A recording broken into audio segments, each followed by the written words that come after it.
In this video, I want to highlight why you should invest in government bonds. Why invest in government bonds? Key features unpacked. Government bonds are debt securities issued by a government to raise funds for public spending. They are considered relatively, low risk investment compared to corporate bonds or equities. So below are the key features of government bonds. Number one is the issuer. I want to look into the issuer of these bonds. These bonds are issued by national governments, such as the Nigerian federal government, the U.S.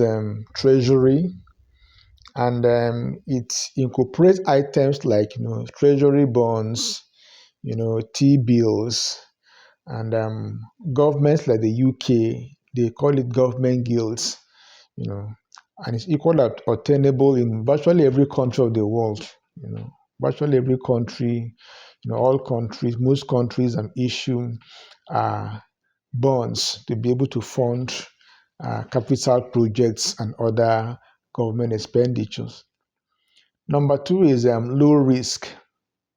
Low risk, generally considered low risk investments because they are backed by the full faith and credit of the issuing government. So default risk is minimal for bonds issued by stable governments. Generally, government issued bonds. The chance of default is relatively low, actually, because the government wouldn't want to lose the government wouldn't want to disappoint its citizens and the holders of its bond. So they do well to pay at the end of their maturity periods.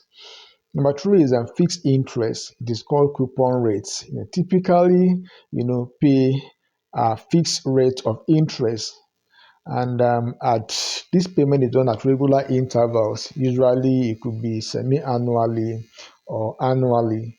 Some government bonds like Treasury inflation, protected securities, they are kind of adjusted, for interest rates. They adjust their interest to be able to take care of inflation in the economy. They are like inflation adjusted rates. Number four is a maturity periods, and this period differs, it varies. It can have different maturity periods like the short-term bonds, that is it's less than 1 year. A typical example is treasury bills. The other one is a medium-term bond. You have the treasury notes. It's typically between a year and 10 years. And then lastly, you have the long-term bond.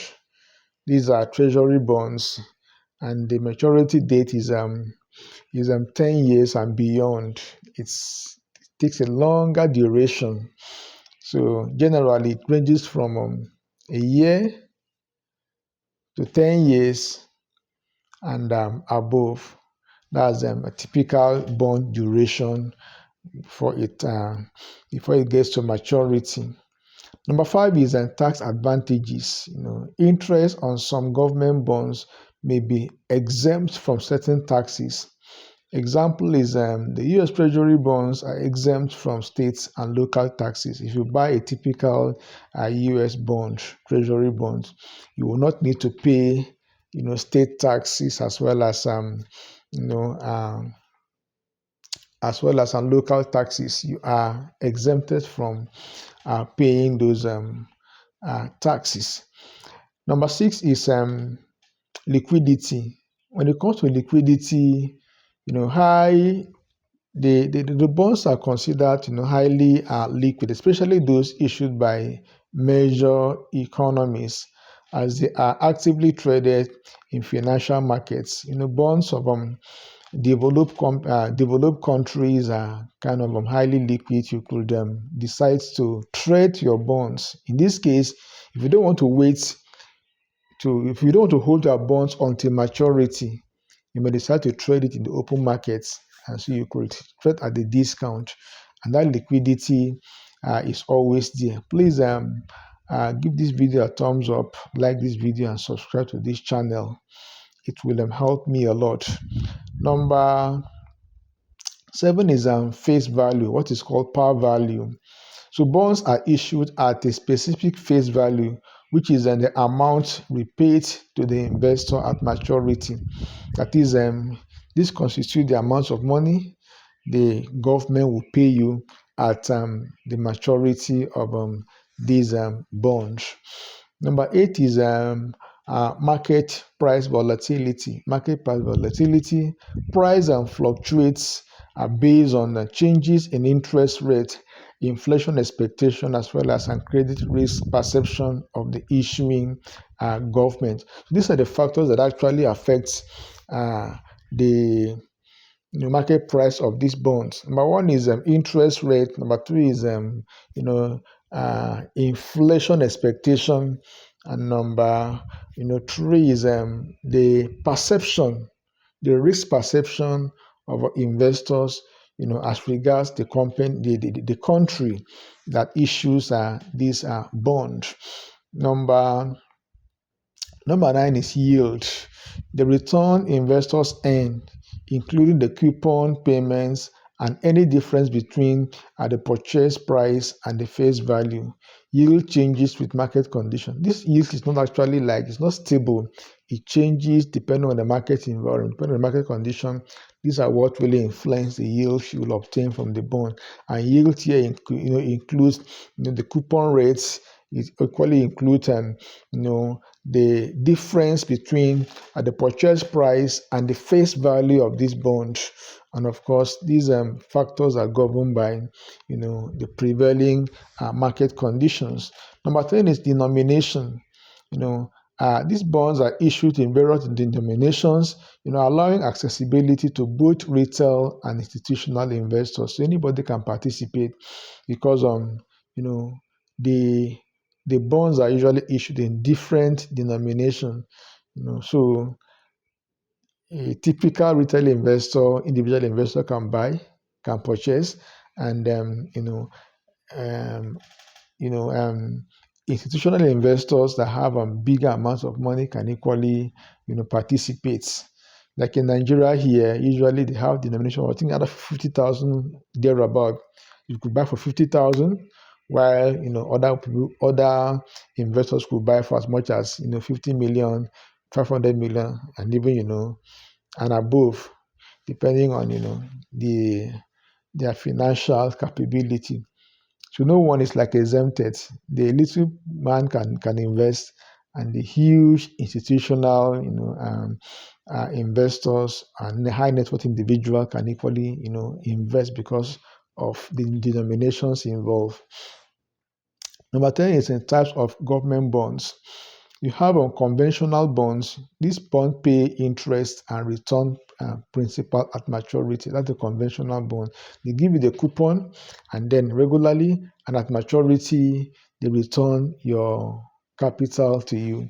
You equally have inflation-linked bonds. When you come to inflation-linked bonds, these bonds are adjust the price, are adjusted, for inflation. It is a kind of inflation adjusted coupon, inflation adjusted price. Then you have what is called a zero coupon bond. It is sold at a discount and pay no periodic interest. The full face value is paid at maturity. This kind of bond, there's no interest paid at any given point in time, because at the very initial stage they are sold at a discount. Let's say, assuming the face value, assuming the bond is worth let's say $10. You may decide to sell it at 7 or 8 or maybe $9. So at the very entry point, you are buying at a discount. All right. So when the maturity period, is exceeded, you are now giving your money based on the prevailing price of the bond. So you stand to really gain, although without that expected coupon at interval, you don't get to benefit from that. But at the end of the day, you still stand to reap, level of profits. So number 12 is regulation and safety. Regulation and safety here, these instruments, are highly regulated and are monitored, ensuring transparency and reliability, in their issuance and trade. Would you like to actually, invest in this particular instrument?